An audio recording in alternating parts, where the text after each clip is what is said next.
ધોરણ 12 આંકડાશાસ્ત્ર chapter number જે આપણું બીજું ચાલતું છે એનું 2.3 આપણે જોતા હતા. એમાં એક દાખલો જોઈ લો. આજે બીજો દાખલો જોવાના છે. 2.3 એટલે આખું ક્રમવાળું જ છે. જો અહીંયા પર ક્રમ આપેલા છે. ક્રમ એટલે શું? તો ક્રમ એટલે rx અને ry આપણને આપી દીધેલું છે. આપણે d શોધવાનો અને d² શોધવાનો એટલે દાખલો પૂરો થઈ જાય. આવી ગઈ છે આપણી એપ્લિકેશન SS એજ્યુકેશન. આ એપ્લિકેશનને ઇન્સ્ટોલ કરો.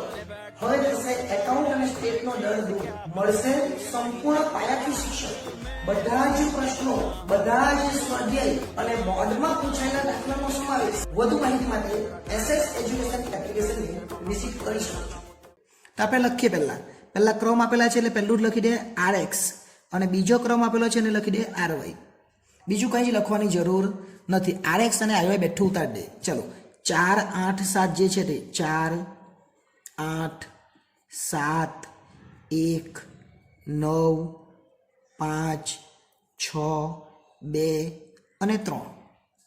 ઓકે, ચાલો બીજો ક્રમ લખીએ આપણે. આપેલો છે તે બેટી બચાવો વાળો પ્લસ સ્વચ્છતા વાળો છે અને આ બેટી બચાવો વાળો છે. 6 8 5 1 9 7 3 4 અને 2.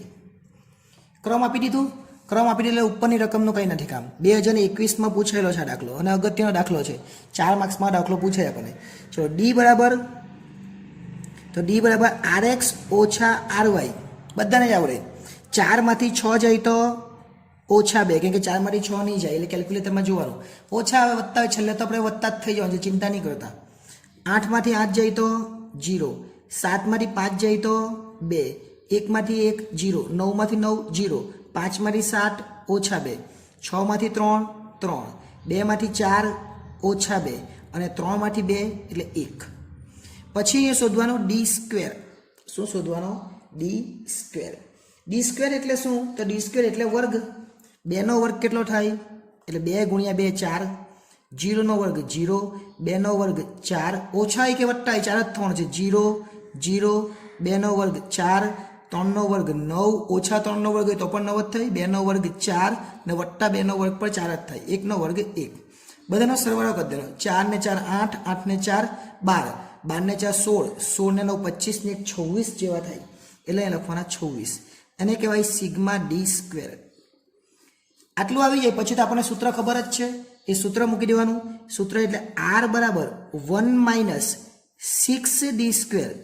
સિગ્મા 6d² એટલે 6 પછી સિગ્મા d² લખવાનું. એટલે 6 તો એ સૂત્રમાં જ છે, આપણે કોઈ જગ્યાએથી લાવ્યા નથી. અને છેદમાં n કૌંસમાં n² ઓછા 1. હવે n કેટલા? તો n આપેલા છે કે જોવાના જોઈએ. તો n આપેલા છે 9. 1 2 3 4 5 6 7 8 9 એટલે આ આંકડા ગણી કરવાના. એને n કહેવાય એટલે n બરાબર 9. અને જો એમાં નહીં હોય તો ઉપર આપેલું છે કોઈક ને કોઈ જગ્યાએ લખેલું છે. જુદા જુદા 9 ગામો છે ને એટલે લખેલું છે. એટલે n તો 9 મળી ગયા. ચલો હવે 1 માંથી 6 છે એટલે 6 તો લખી દે અહીંયા. અહીં 26 છે એટલે ગુણ્યા 26 લખી દે.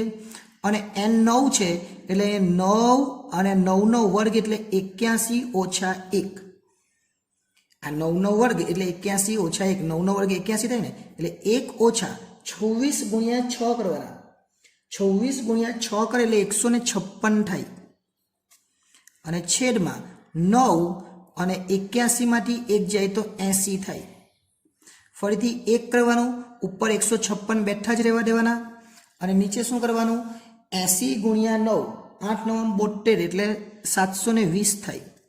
એટલે 1 ઓછા 156 ભાગ્યા 720 એટલે 0.22 આવે. એટલે અહીંયા 22 આવી જાય એટલે 22 ને બાદ કરી નાખવાના. એટલે r બરાબર અહીંયા લખવું હોય તો બી લખાય. ચાલો અહીંયા લખી દે. r બરાબર અહીંયા જ લખવું જોઈએ નથી, અહીંયા લખે તો પણ ચાલે. એટલે 0.78 આ આપણો આન્સર આવે.